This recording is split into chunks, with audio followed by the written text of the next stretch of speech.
দেউতাৰ মৃত্যুৰ সময়ত মই ৰাতিপুৱা 9 বজাত বাইদেউক ক'ব গৈছিলোঁ, বাইদেউ মোৰ দেউতা ঢুকালে মই ঘৰত যাব লাগিব।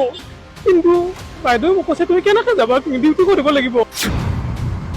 মোক বাইদেউ মোক যাব নিদিলে, ডিউটি কৰিব দিছে। 2টা বজাত মোক ইয়াৰ পৰা যাব দিছে।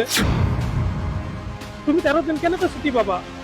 তুমি 3 দিনৰ গাছা খোৱাৰ পিছত তুমি শুক্ৰবাৰে তুমি আহিবা, আহি তুমি ইয়াতে ড্ৰেছ চেঞ্জ কৰি ধুতি খুলি থৈ তুমি লংপেণ্ট চাৰ্ট পিন্ধি ডিউটি কৰিবা।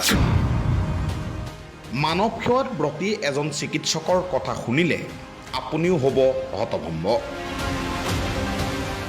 চিকিৎসকক ভগৱান বুলি ভবা হয় যদিও হৃদয়হীন এজন চিকিৎসকৰ কৰ্মকাণ্ডই এতিয়া লজ্জানত কৰিছে সভ্য সমাজক।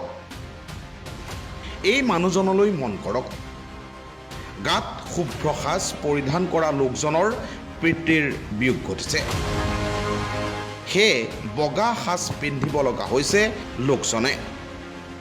অসমীয়া সমাজ ব্যৱস্থাত এয়া এক পৰম্পৰা। গুৱাহাটীৰ লংকেশ্বৰত অৱস্থিত ওমেগা আই ক্লিনিকত 2016 চনৰ পৰা কাম কৰি আহিছে এইগৰাকী ব্যক্তিয়ে। চকু চিকিৎসক ডক্টৰ RK দাসে চিকিৎসা সেৱা আগবঢ়োৱা ওমেগা আই ক্লিনিকত থকা এই দুৰ্ভগীয়া লোকজনৰ পিতৃৰ বিয়োগ ঘটে মঙলবাৰে।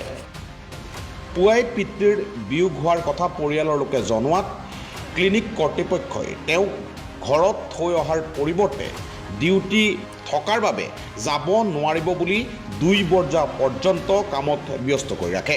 দেউতাৰ মৃত্যুৰ সময়ত মই ৰাতিপুৱা 9 বজাত বাইদেউক ক'ব গৈছিলোঁ, বাইদেউ মোৰ দেউতা ঢুকালে মই ঘৰত যাব লাগিব। কিন্তু বাইদেউ মোক কৈছে তুমি কেনেকৈ যাবা, তুমি ডিউটি কৰিব লাগিব। কিন্তু মোক বাইদেউ মোক যাব নিদিলে, ডিউটি কৰিব দিছে। 2টা বজাত মোক ইয়াৰ পৰা যাব দিছে। পাছত ঘৰলৈ যাবলৈ দিয়ে, কিন্তু 2 দিন পাছত সকামলৈ নিমন্ত্ৰণৰ বাবে আহোঁতে তেওঁক চাকৰিৰ পৰা সম্পূৰ্ণৰূপে অব্যাহতি দিয়াৰ কথা অৱগত কৰে।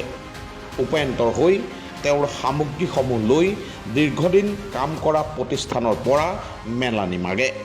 গতিকে মই সকলোকে অনুৰোধ কৰিছোঁ, এই এনেকুৱা এটা ড্ৰেছত পিতৃৰ মৃত্যুৰ সময়ত মই তেনেকৈ মই এই ড্ৰেছযোৰ উলি মই লংপেণ্ট চাৰ্ট পিন্ধি মই ডিউটি কৰিব পাৰিম নেকি? কিন্তু ইমান দিনেৰে ইয়াতে মই কাম কৰিলোঁ, আজিলৈকে ছাৰ বাইদেউ মোক আজিলৈকে খবৰ নল'লে।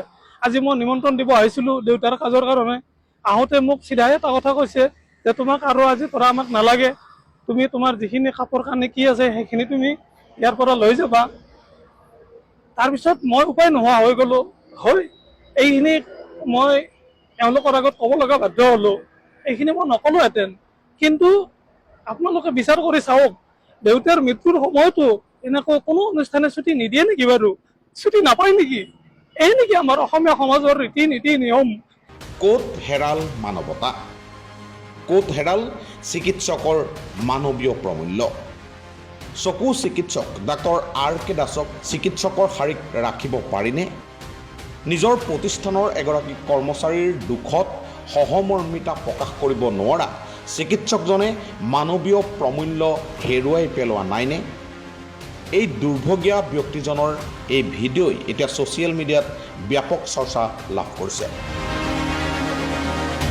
নিউজ ডেস্ক ৰিপোৰ্ট, অসম স্পন্দন।